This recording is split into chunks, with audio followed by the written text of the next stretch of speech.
Nah, dan hari ini kita kedatangan Mbak Ayu Muspita Nainggolan gitu ya. Mbak Ayu ini seorang QA Rangers gitu ya.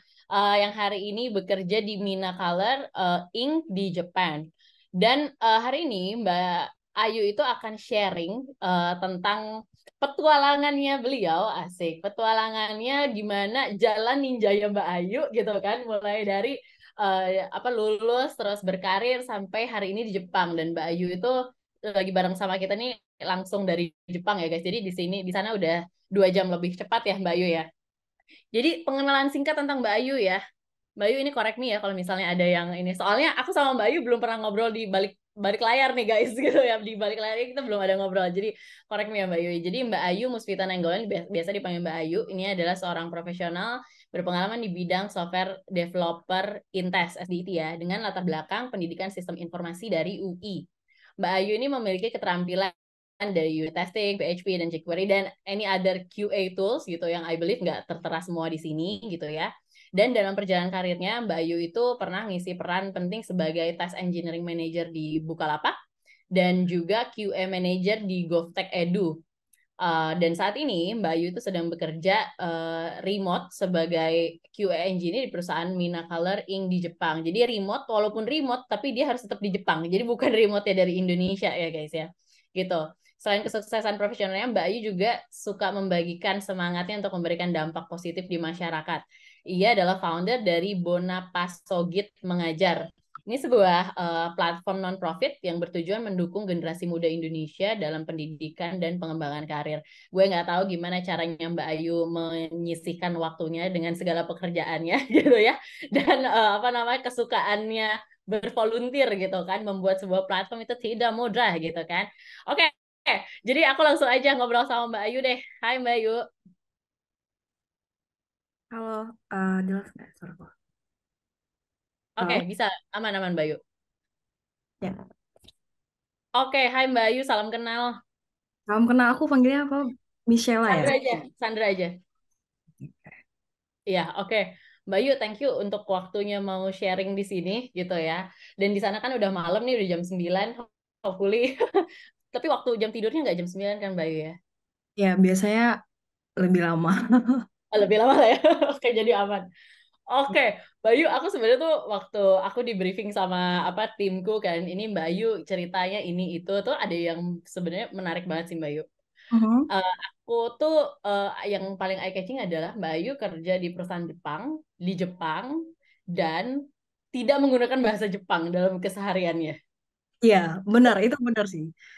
Eh, ya Itu nanti kan ya, gitu. nanti detailnya mungkin bisa aku ceritain ya. Tapi memang aku di sini Mm-mm. karena kerjanya di company yang environment-nya internasional, jadi kita pakai bahasa Inggris sih gitu.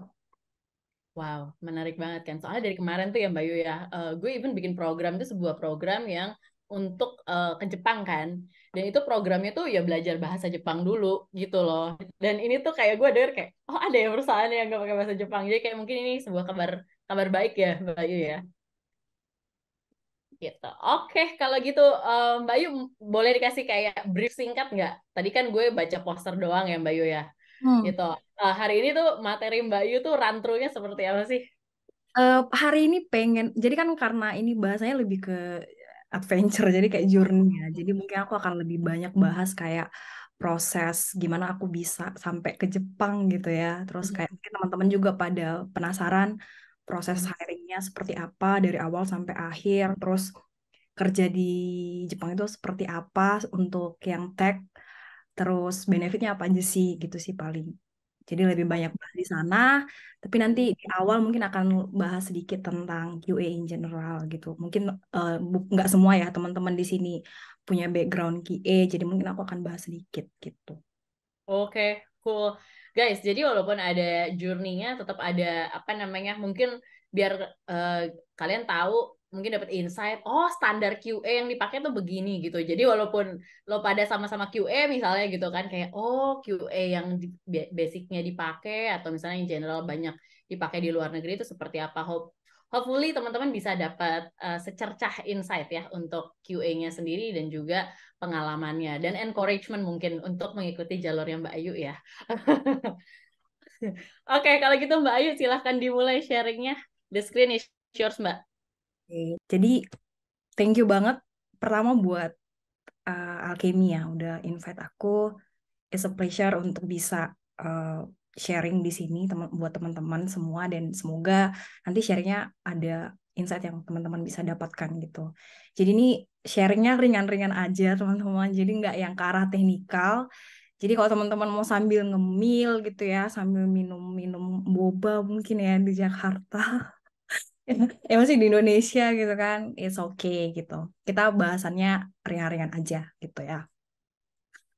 Oke, jadi hari ini kita bahas Quality Without Borders. Tadi udah dijelasin juga ya backgroundku. Jadi sekarang aku kerja di Jepang sebagai QA engineer. Sebelumnya sebagai manajer di GovTech Edu. Terus sebelumnya lagi di Bukalapak.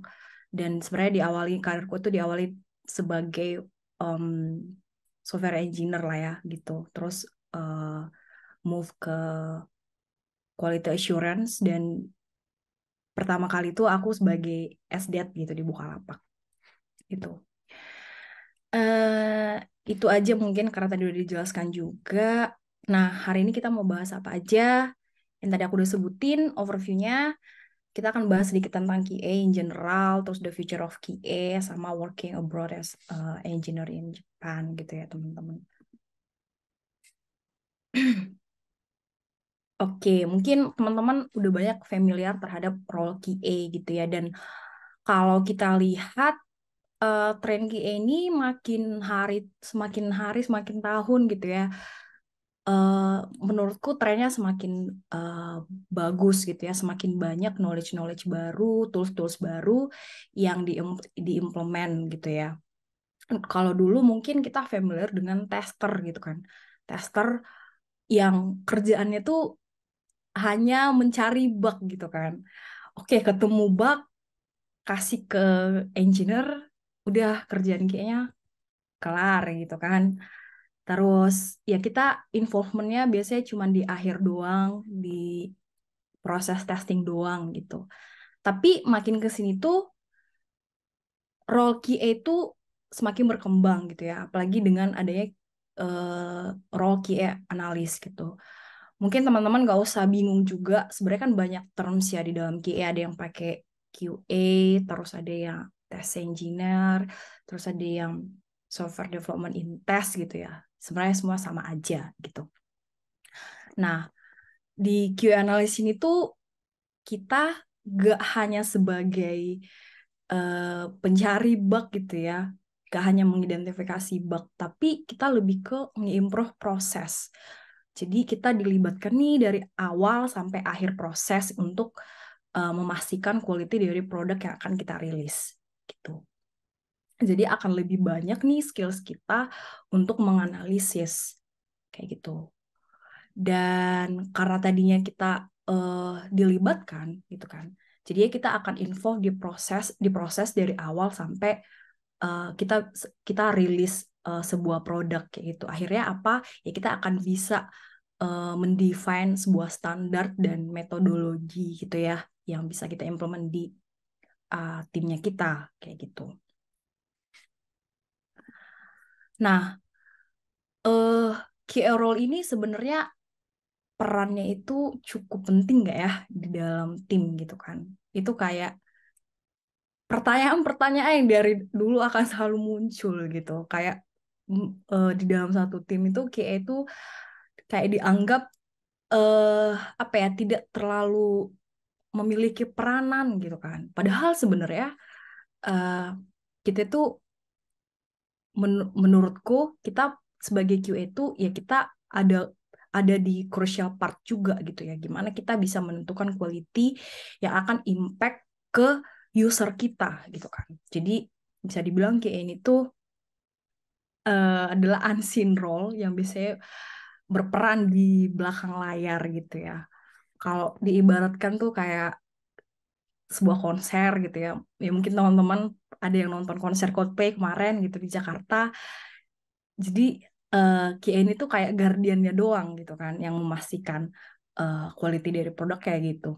Yang dilihat itu ya si penyanyinya gitu kan. Yang biasanya yang dilihat itu adalah biasanya produk timnya, terus bisnis timnya, itu biasanya orang-orang yang terlihat di dalam tim lah gitu kan. Tapi kita biasanya di balik layar. Tapi kita punya crucial part di dalam tim kayak gitu. Kenapa? Terus yang kedua, kalau diibaratkan tuh kita kayak Sherlock Holmes lah ya gitu ya. Kita tuh punya analytical eye gitu, kayak QA itu kan biasanya identik dengan hal-hal yang detail gitu ya, gimana kita bisa menemukan bug misalkan, terus kita bisa improve proses, jadi kita tuh analisis ke hal-hal yang detail kayak gitu. Nah, terus gimana dengan QA engineer gitu kan? QA engineer ini role yang banyak diminati ya gitu ya di industri sekarang. Jadi company itu kayak lebih memilih untuk oke, kayaknya kita punya QA engineer aja cukup gitu kan. Karena sebenarnya dengan manual task itu dengan ya dengan manual work itu kan adalah cost ya. Jadi kenapa nggak kita automate aja gitu. Makanya di sini aku bilangnya the architects of efficiency. Jadi seorang QA engineer itu ya fokusnya ke efisiensi. Kalau ada yang manual, ya udah di automate aja gitu. Jadi QA itu bisa QA engineer itu adalah QA plus engineer gitu ya. Jadi dia punya knowledge of analysis juga, tapi dia juga seorang engineer gitu kan, karena dia coding gitu. Jadi paket lengkap lah ya bisa dibilang kayak gitu. Terus, nah, terus gimana sih sebenarnya QA itu di masa depan gitu kan, dengan perkembangan teknologi tooling yang makin canggih di zaman sekarang gitu. Apakah QA ini tetap akan menarik gitu ya? Nah, di sini ada beberapa eh, informasi yang aku dapat dari beberapa source gitu ya, terkait dengan QA trends gitu. Yang pertama itu eh, artificial intelligence and machine learning on quality engineering. Kan AI ini sekarang lagi hype banget gitu ya, dipakai banget gitu, dan emang sangat powerful teman-teman kan. Jadi kok untuk area kita di quality engineering, AI dan machine learning ini juga akan sangat bermanfaat gitu kalau kita bisa implement di dalam tim kita kayak gitu. Contoh kecilnya aja kayak mungkin teman-teman sering lah pakai chat GPT gitu kan. Chat GPT itu kan powerful banget. Bikin skenario aja udah tinggal bilang ke chat GPT bikin skenario untuk flow ini gitu. Nanti dia generate sendiri gitu. Even kadang lebih bagus gitu ya dari apa yang bisa kita bikin gitu kan. Jadi ya, jadi masa depan tuh AI itu adalah masa depan gitu. Terus yang kedua adalah shift left trend gitu kan. Nah, karena tadi QA itu biasanya akan proses quality engineering, proses quality assurance itu biasanya kan di akhir gitu ya, di akhir development gitu. Nah, shift left trend ini itu menjadi salah satu tren yang cukup cukup menarik juga gitu ya di industri saat ini. Kenapa? Karena kita mau proses testing ini itu dilakukan dari development, dari proses yang paling awal gitu. Jadi instead of di akhir, ya kita shift aja ke paling awal gitu. Jadi kita bisa identify, kita bisa prevent hal-hal yang akan berpotensi menjadi cost gitu ya. Kalau kita ketemunya di akhir kayak gitu. Dan uh, shift left trend ini kalau nggak salah udah banyak juga sih di Indonesia yang pakai. Dulu di Bukalapak kita udah sangat-sangat apa ya, sangat-sangat menggempur ini gitu ya ke dalam tim kita untuk kita bisa implement. Terus yang ketiga, QS specialist. Ya, QS specialist ini eh ya namanya spesialis gitu ya, berarti punya skills yang spesial gitu kan. Ya salah satunya adalah QA engineer tadi gitu yang mungkin lagi banyak dicari gitu ya, QA engineer di Indonesia bahkan di luar juga gitu. Dan contoh lainnya mungkin QA data analis gitu ya. Jadi dia memang benar-benar specialty-nya itu di quality assurance-nya data gitu. Terus yang berikutnya adalah whole team responsibility for quality. Jadi eh peranannya QA ini nggak hanya sebatas mencari bug gitu ya, tapi lebih ke nge-coaching, nge-mentoring. Gimana supaya tim kita ini punya mindset, punya responsibility yang sama terhadap quality produk yang akan kita develop gitu. Jadi instead of kita doang nih sebagai yang memastikan quality produk kita, tapi kita share gitu ya ke semua tim membernya kita. Sehingga peranannya QA itu lebih ke nge-coaching gitu, nge-mentoring engineer-nya, nge-mentoring produk timnya gitu, nge-mentoring anak desainnya gitu-gitu. Dan ini tuh dulu udah diimplement juga di Bukalapak dan cukup berhasil gitu.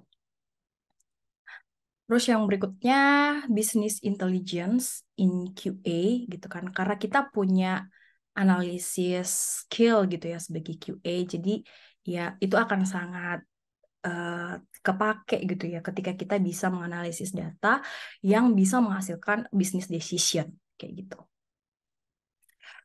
Terus yang terakhir user center QA and customer experience. Mungkin ini sebenarnya skills yang udah kita punya di mana sebagai QA itu kan kita harus menempatkan diri kita sebagai dari perspektifnya user gitu. Tapi yang mau ditekankan di sini adalah ya gimana kita bisa apa ya, fokusnya kita itu lebih ke kita bisa mengidentify nih kebutuhan customer itu seperti apa gitu ya. Kebutuhan customer itu seperti apa, kita bisa identify dan kita bisa suggest ke tim kita kayak gitu.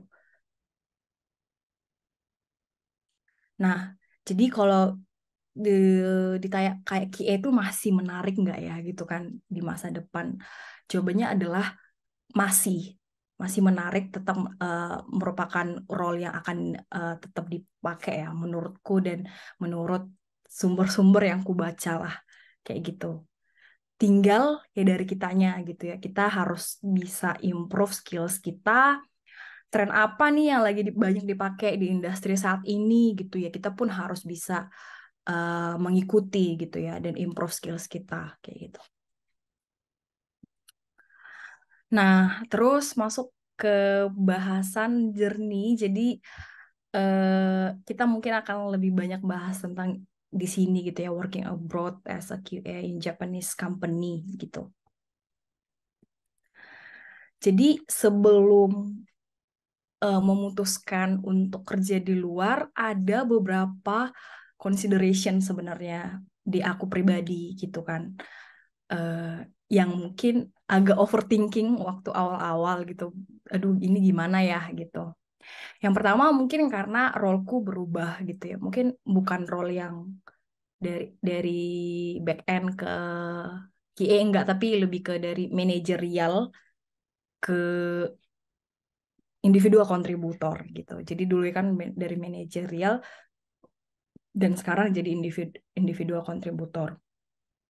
Dan itu memang eh, perlu belajar gitu ya. Aku tuh sejujurnya belajarnya lagi dari nol karena manajerial itu kan kita less coding jadi kayak nggak banyak ngoding gitu. Sementara sebagai individual kontributor kan kita banyaknya ngoding gitu. Jadi memang udah banyak yang lupa gitu. Ya harus belajar lagi gitu dari awal. Tapi sebenarnya it's okay gitu ya. Sebenarnya justru bagus ya kita bisa coba role-role lain.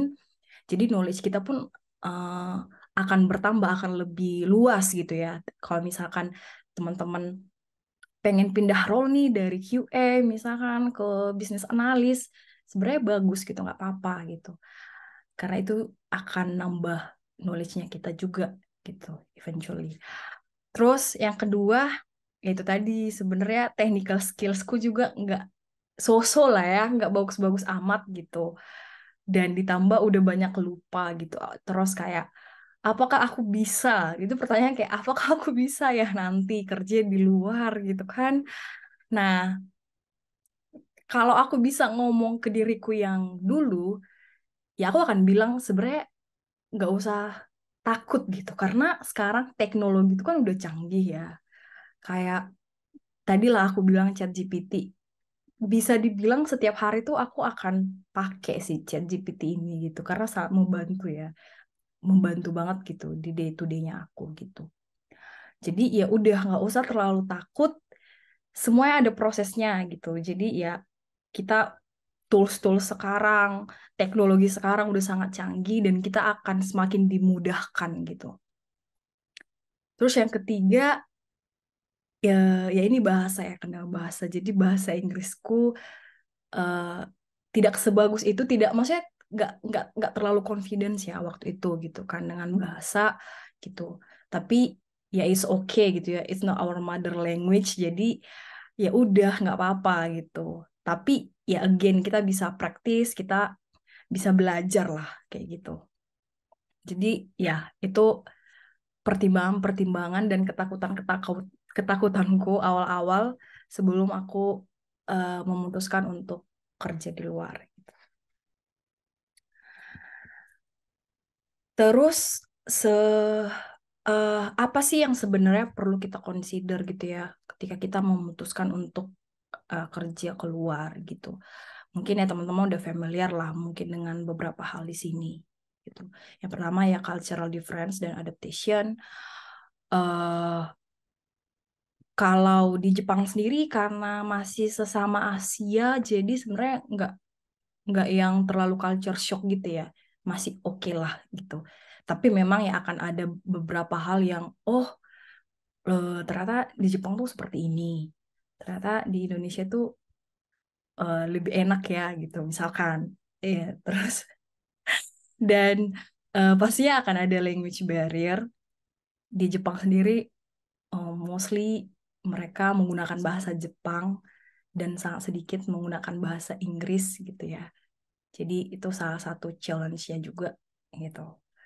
Nanti aku ceritain juga gimana kehidupanku sehari-hari. Tadi kan udah di apa sempat di-mention di awal ya, nggak bisa bahasa Jepang gitu kan. Tapi tetap nekat gitu. Terus yang ketiga cost of living. Ya ini penting juga. eh Cost of living setiap negara itu pasti beda-beda. Kalau di Jepang pasti cost of living-nya lebih tinggi daripada di Indonesia. Jadi itu harus dikonsider juga eh, sebelum memutuskan untuk ini kerja. Terus yang keempat, safety and political climate. Ya, ini penting banget ya. Apakah eh, negaranya itu safety gitu ya. Terus apakah ramah terhadap foreigner? Itu penting banget sih. Terus yang berikutnya career prospects, ya apakah kita bisa berkembang di sana gitu. Terus yang berikutnya company overall benefit, ya ini penting banget kalau eh, benefitnya nggak jauh beda gitu dengan yang ada di Jakarta, yang mungkin bisa dipertimbangkan lagi gitu ya. Jadi perlu banget tahu eh, benefit apa aja yang akan didapatkan. Sama ya pastinya salary gitu. Jadi salary ini harus diperhitungkan juga dengan cost of living dan pajak-pajakan gitu ya. Ya, kalau worth it ya gas aja. Kalau enggak ya berarti cari yang lain gitu.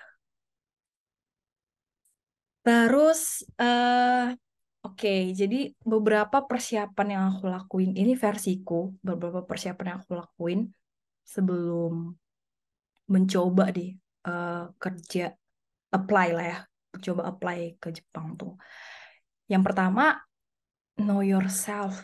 Karena kita yang paling tahu diri kita, kita yang tahu kita ada di level mana gitu. Sejujurnya, waktu itu aku memang technical skills-nya udah ketinggalan gitu. Dan apa yang aku lakukan ya aku prepare, aku benar-benar belajar lead code, belajar eh, software testing gitu. Jadi ya teman-teman yang paling tahu diri ya teman-teman gitu ya.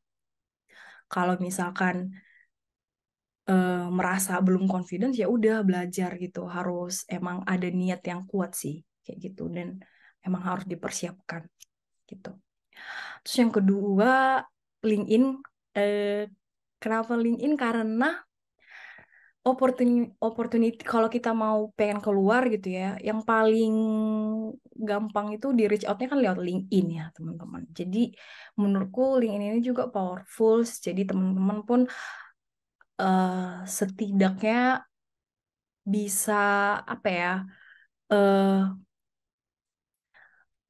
Bisa buat LinkedIn-nya lebih informatif gitu kan. Ada working experience-nya, terus apalagi skills-nya, terus ada background education-nya gitu. Jadi ketika eh, gig hunter-nya nyari nih, oh ini cocok nih gitu, karena teman-teman punya informasi yang cukup gitu di LinkedIn-nya.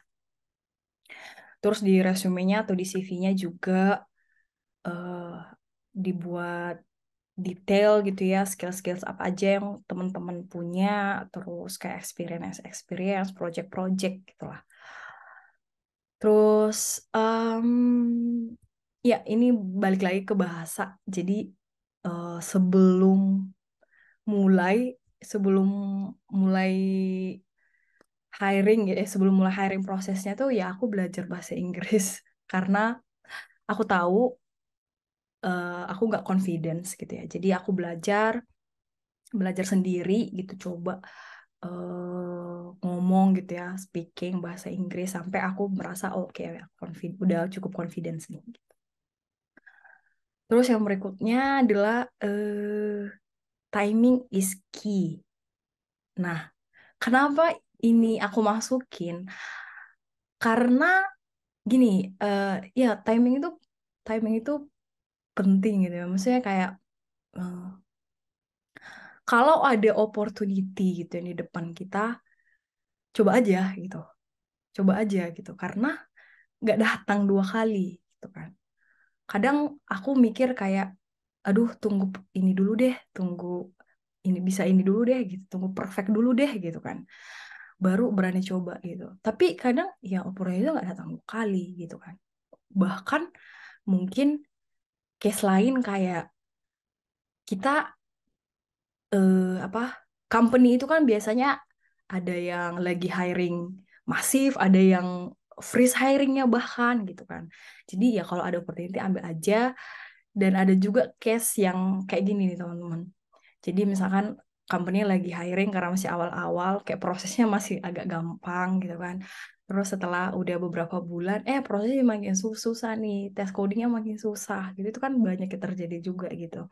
Jadi menurutku ya ada faktor laki juga gitu ya.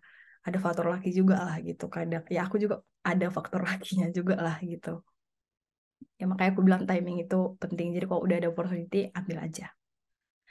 Terus yang terakhir ya apapun ambisi kita ya kita doain lah ya gitu kan. Karena kita hanya bisa berusaha, yang nentuin tetap yang di atas gitu. Nah, ini terkait hiring prosesku spesifik di aku gitu ya. Jadi eh pertama kali itu di reach out sama agency. Jadi di Jepang itu ada agency yang aku tahu ada namanya Talisman, ada Randstad gitulah. Jadi mereka nge-reach out kita dari LinkedIn, terus mereka kasih ini nih jobnya gitu. Lalu kita review kalau cocok, kita drop CV ke agensinya, baru nanti nah enaknya lewat agensi ini kita bisa prepare bareng-bareng gitu ya sama agensinya. Jadi waktu aku juga prepare bareng-bareng sama agensinya. Jadi kayak dia tuh kasih tips and trick, terus dia jelasin gimana culture di Jepang, gimana culture perusahaan di Jepang gitu kan. Terus hiring prosesnya gimana, even kayak sedetail interviewnya, kayak nanti pertanyaannya akan ditanyain kayak mana gitu kan. Ya gitu-gitu ya, culture-nya juga akan dijelasin sama dia. Dan itu menurutku sangat bermanfaat ya untuk aku gitu. Terus kalau misalkan kita ada pertanyaan-pertanyaan, kita bingung, nah kita bisa tanyain langsung ke agensinya, kayak gitu. Terus habis itu masuk ke proses interview, jadi biasanya akan ada technical test gitu ya, kayak lead code, hacker rank gitu kan. Tapi eh, di case-nya aku tuh aku nggak ada technical test, jadi langsung interview. Nah, waktu interview pertamanya itu interview dengan peers gitu ya, dengan engineer-nya juga gitu. Dan tipsnya dari aku yang pertama ya kita penting untuk tahu stack-nya mereka gitu ya. Mereka pakai apa sih gitu kan. Misalkan mereka pakai Ruby, oh kita ada experience nggak di Ruby gitu. Atau pakai tools lain lah gitu. Jadi kita bisa bisa tahu nih ini match nggak ya sama kita gitu. Terus interview sama peers-nya ya pastinya lebih ke hal-hal yang teknikal gitu ya. Lebih ke hal-hal yang teknikal sih. Terus second round-nya adalah interview dengan manager atau head of engineering. Jadi case aku tuh aku di interview oleh head of engineering-nya, dan waktu interviewnya itu ada hal teknikal tapi ada lebih banyak juga tentang soft skill sih teman-teman gitu. Jadi gimana nanti beradaptasi dengan tim. Terus kalau misalkan terus komunikasinya seperti apa, terus kayak oh, nanti kamu kalau berada di kondisi seperti ini, apa sih yang kamu lakuin as a QA gitu. Jadi lebih ke jawaban-jawaban yang butuh analisa gitu-gitu lah ya. Dengan head of engineering-nya gitu. Nah, salah satu tips juga dari aku ketika interview dengan peers dan head of engineering-nya tadi, eh, menurutku nggak apa-apa untuk kita show show off ya, show off yang menurutku relevan lah gitu. Jadi waktu itu aku karena tahu mereka pakai Ruby gitu, jadi aku pernah bikin project gitu ya. Padahal sebenarnya projectnya project kecilan aja gitu. Jadi bikin automation framework dari Ruby gitu kan. Terus aku bilang kayak, oh aku pernah nih bikin automation framework pakai Ruby, mau aku demoin nggak gitu kan. Terus oh ya share katanya. Terus aku demoin lah gitu. Dan aku jelasin lah gitu kan. Dan menurutku itu mungkin ya nggak tahu pasti sih, tapi pasti ada manfaatnya gitu. Tapi ya nggak apa-apa kita mau show off sedikit gitu ya. Apa yang project apa yang pernah kita kerjain gitu-gitu. Mungkin even mereka mungkin nggak tanya, tapi sampein aja bahwa kita ada experience, tapi yang relevan sama apa yang mereka pakai gitu. Gitu. Terus round terakhir adalah interview sama si levelnya. Jadi interview sama si level ini tuh lebih ke memastikan sih kayak kamu beneran nggak mau pindah ke Jepang, terus nanti kamu gimana di sini beradaptasinya, terus kayak gimana kamu bisa nggak living abroad gitu gitulah, lebih ke memastikan ke situ. Dan eh, tipsnya juga adalah jadi waktu itu dikasih tahu sama agensinya gitu ya. Kalau kita kalau kita interview itu baiknya nggak hanya satu arah gitu ya. Jadi dari interviewernya nanya ke kita, kita pun menanyakan balik gitu ya. Apa yang pengen kita tanyain seputar company-nya gitu. Jadi waktu itu aku dikasih tahu ini nanti kamu di interview sama ini dia COO gitu kan. So aku kepoin, oh eh, dia XX Amazon gitu kan. Terus aku tanyain kayak kamu kenapa memilih pindah ke sini di Amazon kan udah kayak gini gitu kan. Apa yang mau kamu bangun di company ini gitu gitulah. Terus dia bilang, oh that's a nice question gitu kan. Berarti kan kita em, apa ya? Kita pun tertarik ya ingin tahu gitu kan company ini ke depannya akan seperti apa gitu. Dan menurutku itu poin bagus juga sih gitu. Terus udah selesai dan eh diterima gitu ya, dapat offering letter, terus nanti mereka kirimin offering letter, kita harus memastikan gitu ya, harus detail banget baca offering letternya gitu, segala benefit apa aja harus kita baca secara detail, terus kalau udah oke gitu ya, baru kita sign offeringnya. Nah khusus untuk Jepang itu ada namanya COE gitu ya, Certificate of Eligibility. Jadi kalau kita mau urus visa, working visa, kita harus punya COE ini dulu. Dan COE ini tuh diurusnya sama company yang di Jepangnya gitu. Dan itu cukup lama, sekitar 2 sampai 3 bulan nunggu COE-nya doang gitu ya. Kalau COE-nya udah dapat, baru kita bisa apply visa gitu. Jadi kayak mulai dari apply awal sampai berangkat tuh eh iya 3 sampai 4 bulan lah gitu lamanya. Kalau di Indonesia kan paling sebulan, ya sebulan 2 bulan kan. Sorry, gitu. Nah, terus eh karena karena ini kerjanya harus di Jepang gitu ya. Meskipun sekarang aku kerjanya remote ke kantor sekali sebulan, eh, tapi harus di Jepang gitu. Jadi work from anywhere tapi harus di Jepang kayak gitu. Nah, jadi eh, salah satu hal yang perlu kita cari tahu gitu ya, kita tanyakan ke company adalah gimana sih proses relocation-nya gitu. Karena kan pindah negara nih kan. Jadi company-ku dan mostly company-company di Jepang juga mereka provide relocations support gitu ya. Relocations allowance gitu. Dan itu ya bisa kita pakai untuk isi-isi apartemen lah ya, beli meja kerja, beli kursi, beli kebutuhan-kebutuhan lain lah gitu. Dan itu penting sih karena kita butuh gitu, karena kita pindah negara nih kayak gitu. Bahkan pengurusan sampai di sini kan juga banyak proses ngurus-ngurusnya ya, ngurus-ngurus dokumen ke apa namanya, ke city hallnya gitu-gitu lah, ngurus baik dokumen residence dan lain-lain kayak gitu.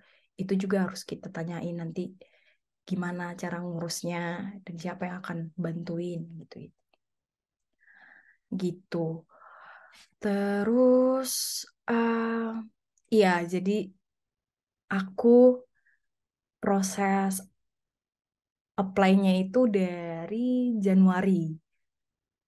Januari Januari akhir lah ya. Ya Januari akhir. Terus flight ke Tokyo-nya itu di Juni. Berarti Februari, Maret, April, Mei. Iya sekitar yang 5 bulan lah ya guys. Itu jadi cukup lama. Terus benefitnya ya cukup banyak sih ya. Pertama ya professional development, kerja di perusahaan yang apa ya, di perusahaan di luar, terus working environment yang berbeda gitu dengan yang kita biasanya, pasti akan banyak belajar sih gitu. Terus cultural experience ya di Jepang eh, terkenal ya dengan culture-nya yang banyak diminati orang, banyak diminati foreigner gitu. Terus kayak banyak tempat-tempat eh, bagus yang bisa dikunjungi gitu. Jadi ya itu sih salah satu benefitnya. Terus expanded network ya, kita bisa punya network dari berbagai negara gitu ya, kalau kalau di tim kita cukup ini gitu. Kayak di timku eh, lumayan beragam ya, ada yang dari Indonesia juga, terus ada yang dari Prancis, ada yang dari US gitu. Ya punya temen foreigner itu seru lah gitu, pasti banyak belajar juga gitu.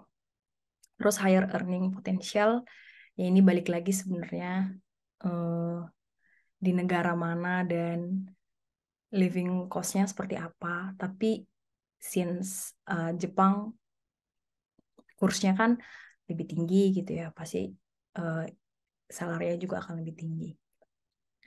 Terus global perspektif ya, karena kita kerjanya bareng bareng tim yang cukup diverse gitu, jadi ya akan mempengaruhi perspektif kita. Oh ternyata kalau orang di sini tuh cara berpikirnya kayak gini gitu kan, atau kayak misalkan eh, di tim aku lah gitu ya, atau mostly di Jepang tuh mereka mereka sangat sangat menghargai waktu gitu kan. Jadi biasanya ya jangan telat gitu-gitu. Terus kayak misalkan kalau telat pun mereka akan selalu, misalkan telat nih di misalkan meetingnya selesainya itu lewat gitu kan. Biasanya akan selalu dibilang kayak say sorry lah gitu. Say sorry nih udah telat nih meetingnya gitu-gitu. Karena mereka sama hargai waktu gitu. Terus enhance language skills, ya ini pastinya akan banyak belajar eh, bahasa ya, apalagi kayak sekarang aku di Jepang belajar bahasa Jepang meskipun masih ongoing, belum bisa lah ya, belum bisa untuk ngomong satu kalimat belum, tapi ya masih belajar.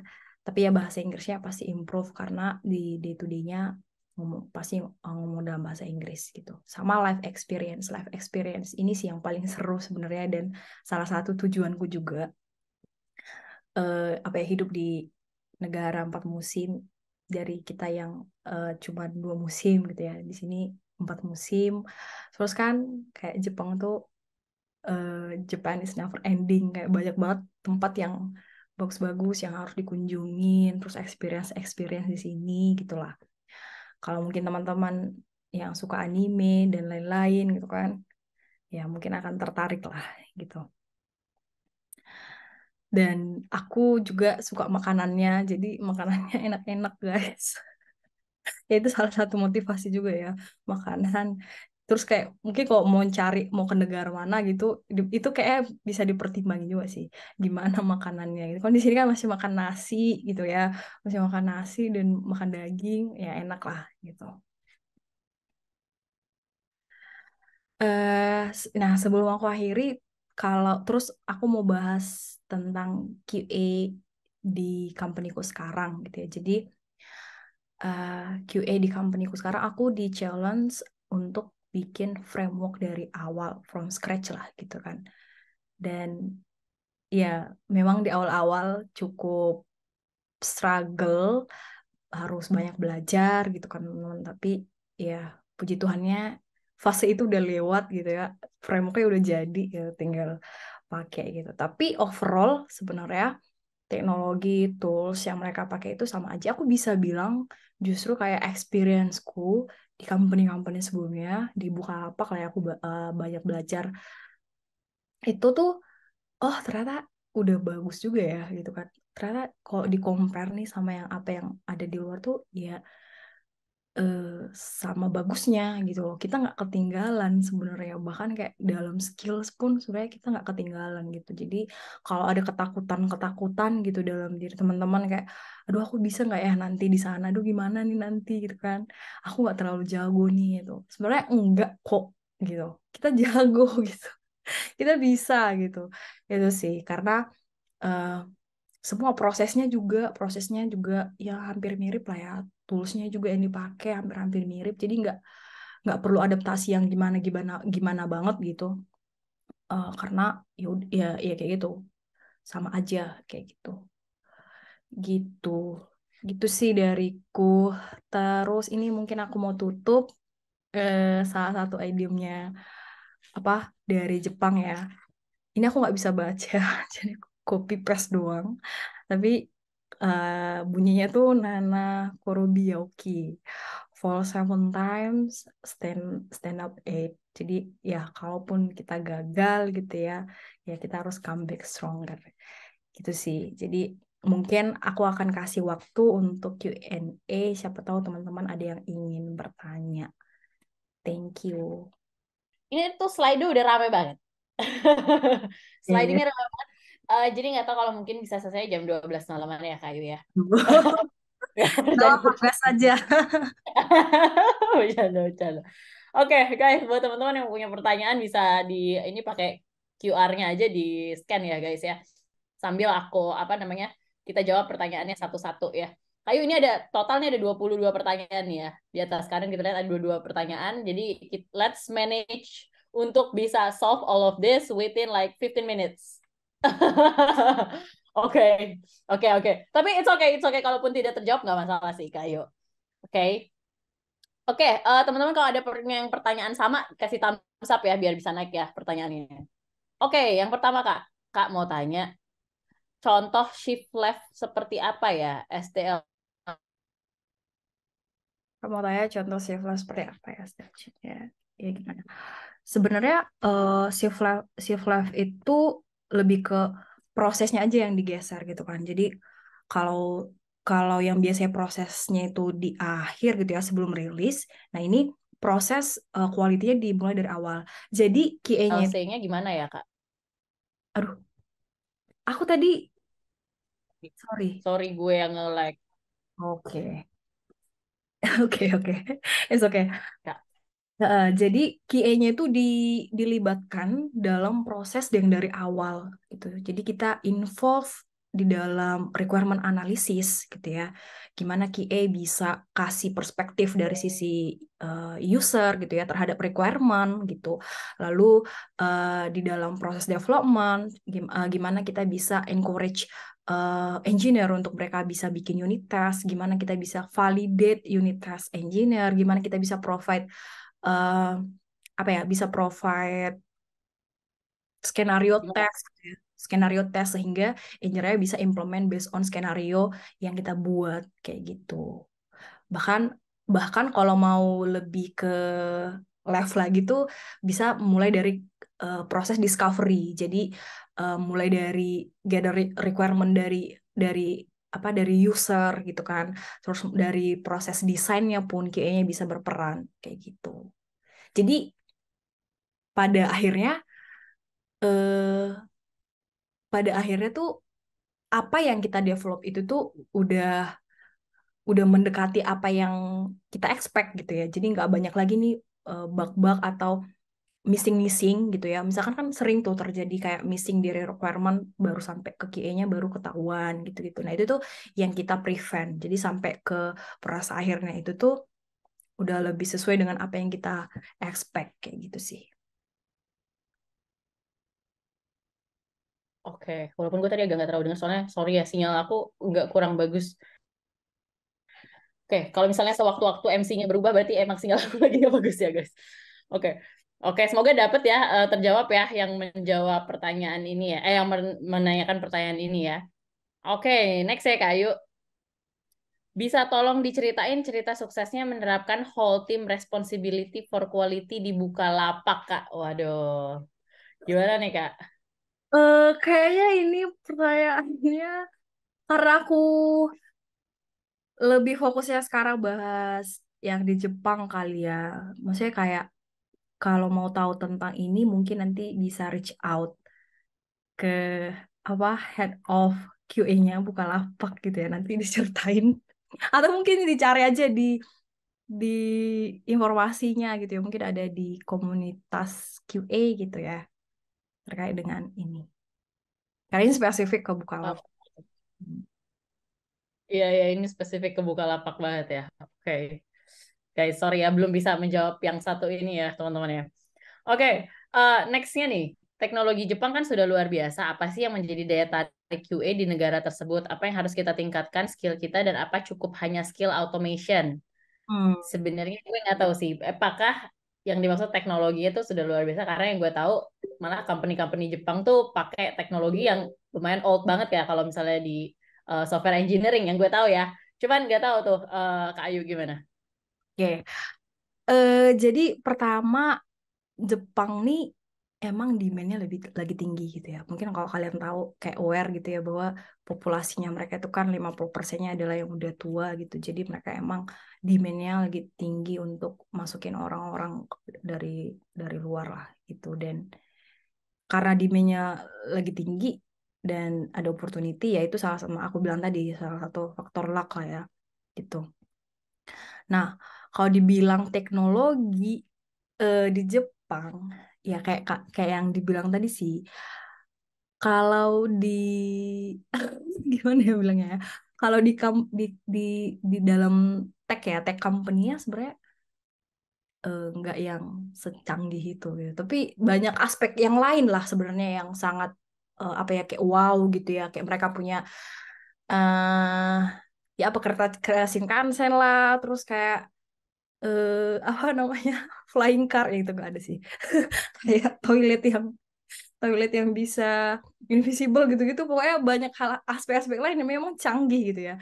As simple as aku tuh awal-awal ke Jepang tuh kayak kayak misalkan makan onigiri gitu kan, oh ada step-stepnya nih untuk ngebuka gitu, oke gitu. Terus kayak misalkan ngebuka apa gitu itu semua mudah gitu, nggak mikir gitu, oh pasti ini mudah nih. Jadi mindsetku tuh kalau beli sesuatu tuh pasti ini udah ada caranya nih gitu. Bahkan kayak di kehidupan sehari-hari lah ya gitu kan, kayak masalah-masalah kecil gitu ya, masalah-masalah kecil tuh semua tuh ada jawabannya gitu di sini gitu lah. Gitu sih. Kalau makanya aku bilang di aspek lain mungkin ya emang udah canggih gitu ya, tapi kalau di apa namanya, kalau di di tech company or company company in general sebenarnya nggak yang secanggih itu juga gitu ya. Banyak kok yang masih ya old school ya, kayak di Bang tadi masih old school gitu. Even kayak mungkin awal-awal tuh aku ngelihat apa dokumentasi gitu-gitu kan, dokumentasi terus even kayak codingannya juga gitu-gitu kan. Oh oke, ternyata di Bukalapak lebih baik gitu lah. Misalnya gitu. Ini memang nggak semua aspek gitu. Terus skills apa yang dibutuhkan gitu ya sebagai QS, harusnya sih skills in general aja menurutku gitu. Tapi ya memang yang aku bilang tadi, kalau kamu bisa ada skills di automation tuh sangat-sangat baik sih. Karena kan biasanya mereka eh, carinya yang QA engineer gitu, QA engineer. Tapi ada banyak juga kok yang cari QA analis doang kayak gitu.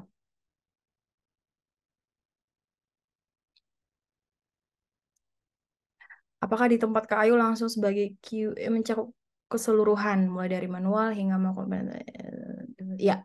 Jadi di company aku hanya QA engineer, jadi nggak ada QA manual. Jadi untuk tasks yang membutuhkan manual ya aku juga yang ngerjain. Tapi ya sebisa mungkin aku automate sih gitu.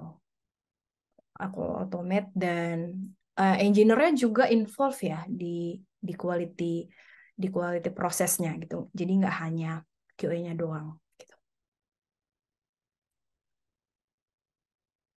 Mau coba belajar QA nih Kak, baiknya mulai dari mana?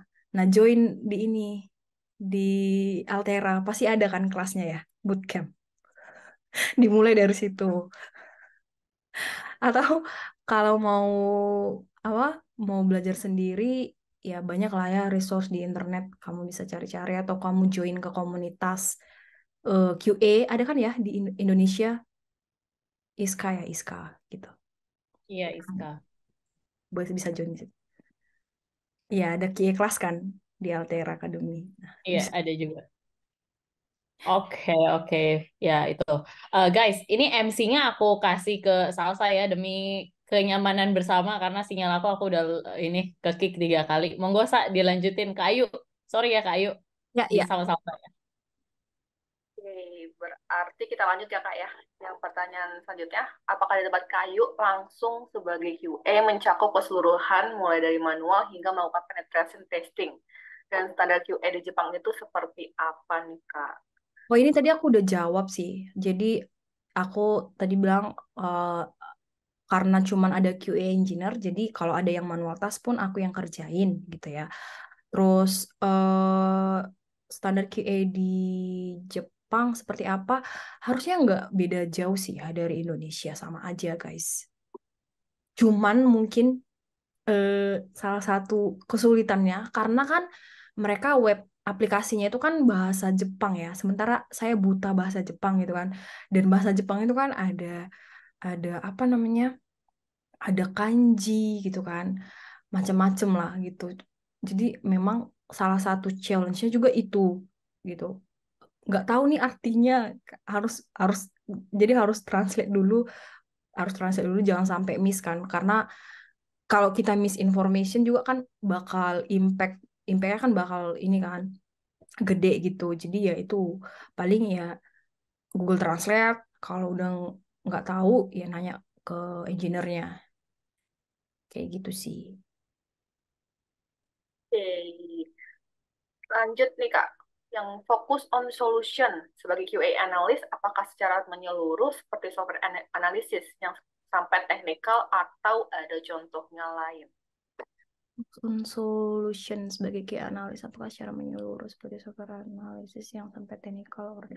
Nah, kalau QA analis itu mungkin dia lebih ke belum nggak sampai technical ya. Kalau yang ke technical itu kan kayak engineer. Jadi kayak analis ini dia lebih ke eh ya ya ya bantu proses gimana bisa ngedefine proses untuk mengimprove quality dari softwarenya kayak gitu. Kalau technical ya berarti kayak engineer. Berarti beda-beda ini ya Kak. Tetap aja beda-beda walaupun teknikal pakai QA engineer, kalau analis ya ke QA analis kayak gitu ya. Ya, benar-benar. Oke.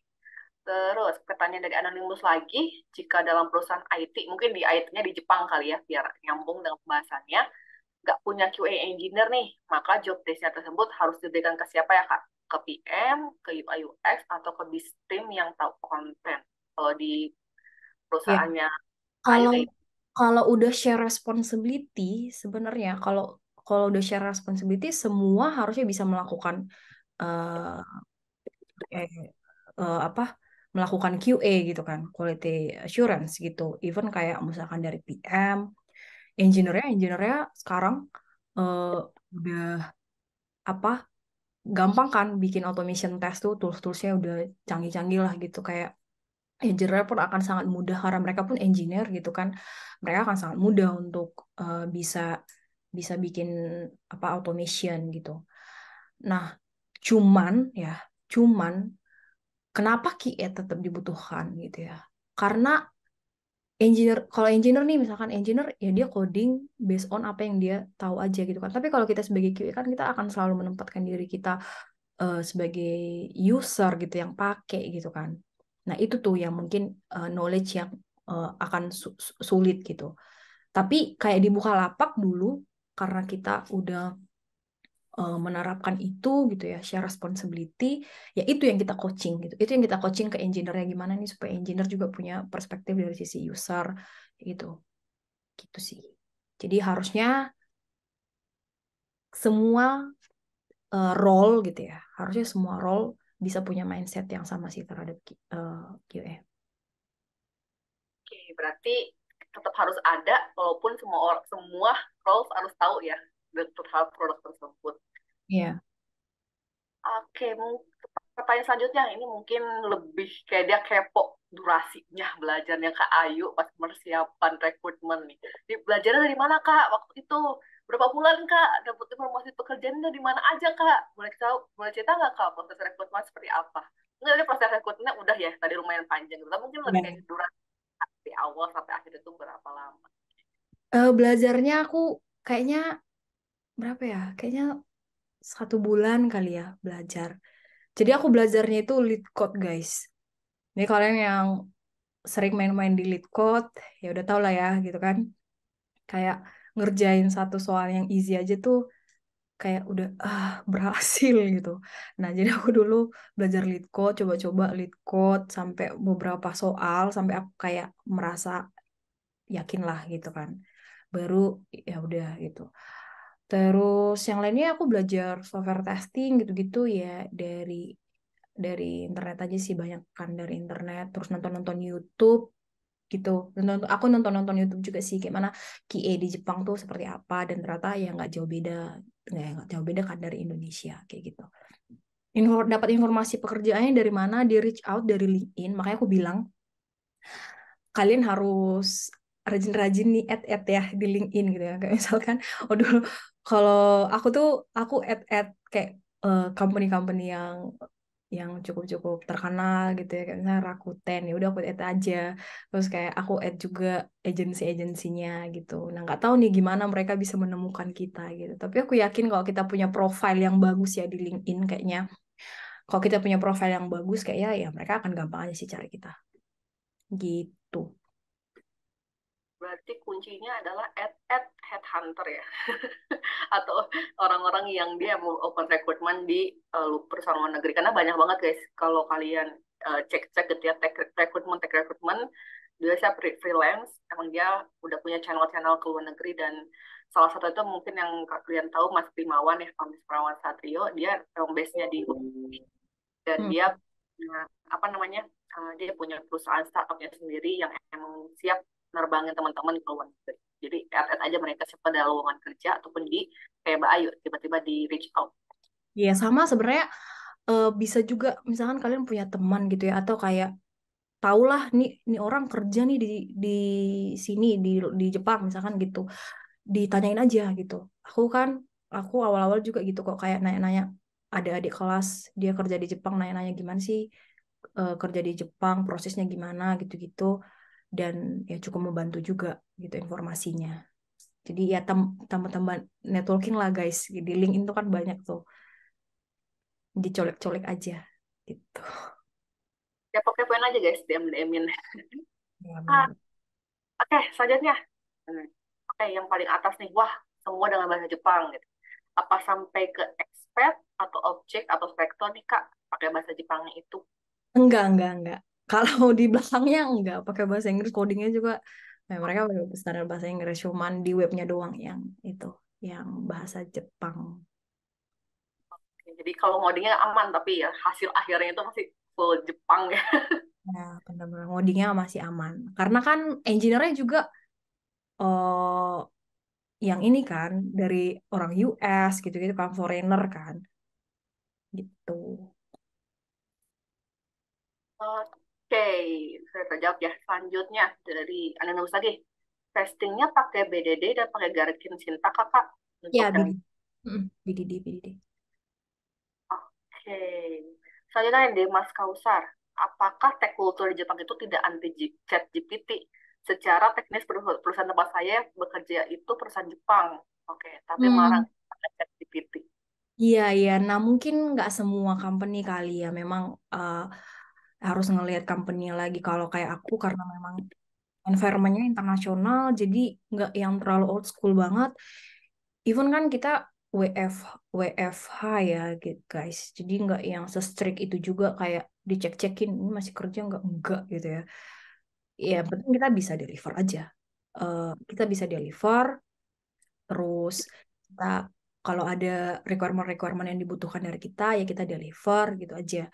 Tapi ya mungkin ada aja memang perusahaan, gak semua kan perusahaan di Jepang udah cukup maju, maksudnya dalam artian udah cukup terbuka ya, udah cukup terbuka gitu.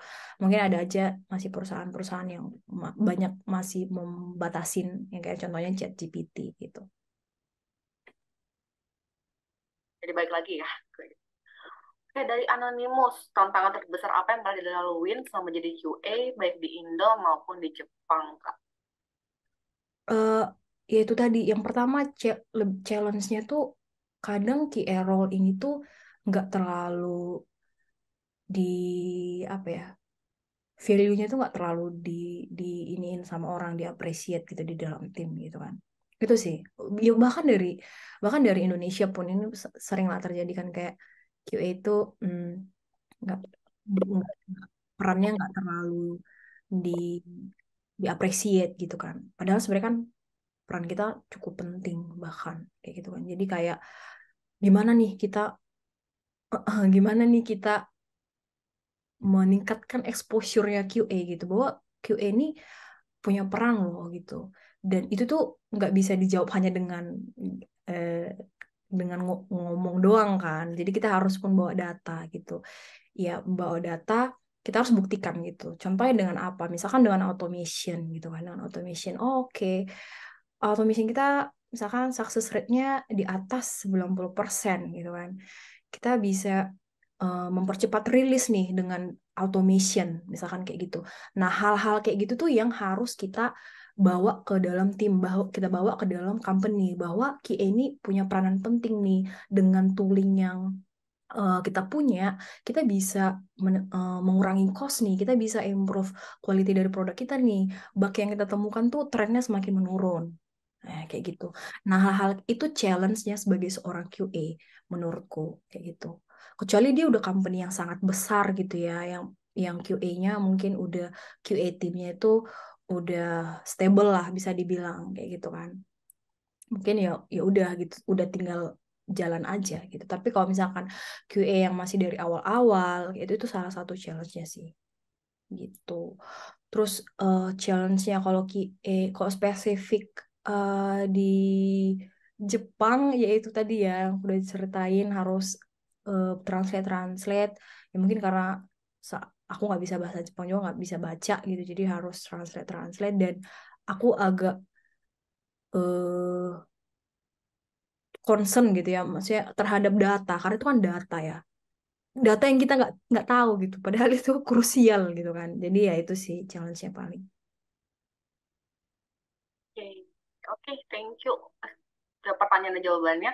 Oke, ini mungkin tadi ada 2 pertanyaan tentang agensi. Tadi udah jawab juga sama Kayu ya tadi untuk agensi yang di Jepang. Yang aku namanya Randstad ada talisman juga ya. Adalah beberapa lagi kalian cari aja guys. Tuh guys. Oke. Nah, kalau untuk lowongan di Jepang banyak ke remote atau onsite ya, Kak? Setauku beberapa tech company itu remote sih. Tapi remote-nya harus di Jepang. Jadi mostly kita remote work from anywhere. Tapi ya kita harus di Jepang karena itu tadi ya kita masih perlu untuk ke kantor beberapa beberapa kali dalam seminggu ketemu sama tim kayak gitu. Tapi enak di sini masih remote tuh masih inilah masih banyak yang remote. Kalau di Indo kan udah mulai ini ya hybrid. Betul. Jadi remote tapi remote di Jepang. Jadi Ya. kayak sama aja ya gitu ya. Kalian harus terbang-terbang juga ke Jepang. Iya, dan enaknya lagi kan kayak pengen nih misalkan ke Osaka gitu kan. Ya udah kerja dari Osaka gitu. Banget ya. Tapi kayaknya kalau remote di Jepang juga nggak nolak sih ya gitu. Ya, sambil jalan-jalan gitu guys. Jalan-jalan milih malah lebih fokus jalan-jalan ya kayak dibanding kerjanya itu. Iya bener-bener. Kan bener-bener sama kayu. Oke, oke.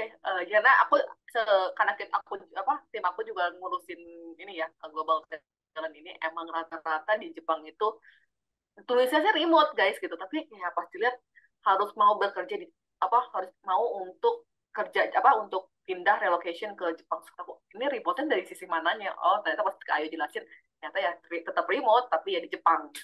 Bener-bener. Mungkin kita 3 pertanyaan terakhir kali ya Kak sebelum kita tutup. Udah overtime juga ini nih yang tentang QA lagi. Menurut Mbak Ayu ngomongin SDLC di luar negeri pasti menarik. Boleh tahu quality proses yang paling berbeda di Jepang dan Indonesia? Quality proses yang paling berbeda di Jepang dan Indonesia. Mostly sih, mostly aku bisa bilang eh, kayak sama aja ya. Bahkan menurutku di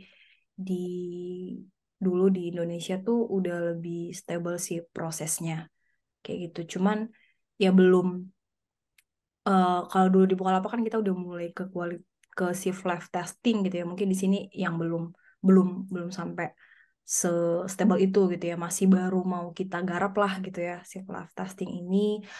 Terus gimana supaya semua tim punya ownership yang sama gitu. Selain itu sih sama aja. Ya sama aja sih. Oke, berarti sisanya sama ya. Oke, ini automation testing dan manual testing apakah timnya dipisah atau masih tim yang sama Kak kalau di perusahaan yang Kak Ayu? Nggak ada QA manual ya. Jadi semuanya QA engineer. Oh, Dan dia ada di plotting ke tim gitu ya. Jadi ada satu QA di dalam satu tim. Yang lainnya ya engineer sama bisnis sama anak produk gitu. oke, ini pertanyaan terakhir nih. Mungkin apa biar teman-teman juga penasaran nih. Apa nih yang paling bawah? Benar-benar aku mau kebaca lagi. Karir Q mana lagi? Karir pet nih. Karir pet. Nah, karir pet untuk QA di Jepang apakah ada Kak? Tangga naik jabatan di Jepang nih kayak gimana nih Kak untuk QA Pasti sendiri? lah. Sama Masih aja. ada dong, masih ada, masih ada.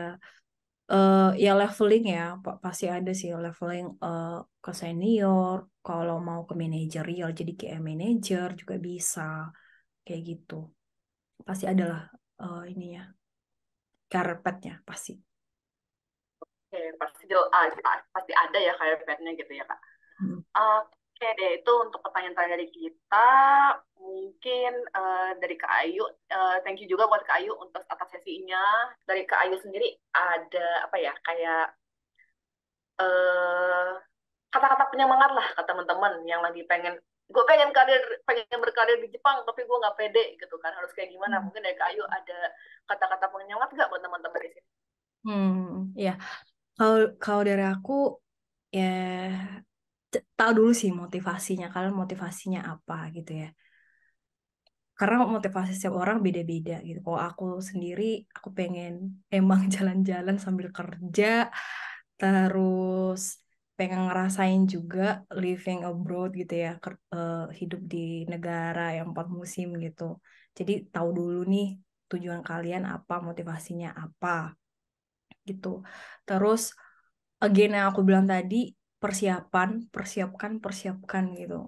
Karena ya itu adalah senjata kita gitu, persiapan. Ya, kalau kita udah tahu kita nggak pede, ya kita harus persiapkan gitu. Dan eh, segala ketakutan kita gitu ya, segala overthinking kita itu bisa dibilang 90% nggak kejadian kok gitu. Jadi aku dulu waktu awal-awal itu juga banyak overthinking ya, banyak ketakutan ya gitu guys. Tapi setelah dijalanin, oh ternyata enggak ya gitu, ternyata enggak sesulit itu gitu. Itu aku pengen sampein sih ke teman-teman gitu, supaya itu nggak menghalangi kita gitu ya, supaya nggak menghalangi kita untuk bisa moving forward kayak gitu, bahwa nggak se nggak semenakutkan itu, bahwa semuanya akan baik-baik aja gitu, semua akan terlalui kok gitu. Fokus aja ke satu-satu gitu. Oke, selesai step 1, step 2, fokus aja, jangan terlalu jauh mikirnya sampai kemana-mana. Yang jadinya kita pun jadi nggak bisa apa ya, bisa fokus gitu kan ke satu hal yang udah ada di depan kita gitu. Jadi uh, overthinking kita itu percayalah 90% nggak kejadian. Jadi kalian harus tetap semangat, eh, ya akan ada jalan sih guys. Percaya aja gitu. Berarti semangat belajarnya ya, berarti yang pertama ini belajarnya, sama kuatin mentalnya dan percaya dirinya. Itu Iya, dong sih. Oke, berarti eh, itu aja ya dari kami. Thank you Kak Ayu atas sesinya gitu ya. Ini sangat-sangat insightful, baik, dan juga sangat membuka mataku gitu ya, walaupun aku bukan anak QA gitu kan, kayak oh jadi kayak gini ya gitu, sebagai seorang QA dan juga sebagai orang yang living abroad, working abroad gitu. Oke, untuk teman-teman, thank you so much yang udah hadir, yang udah isi feedbacknya juga. So sekian aja sesi kali ini. Thank you Kayu, thank you Cassandra, thank you Maria yang udah bye. Thank you, Kak Ayu.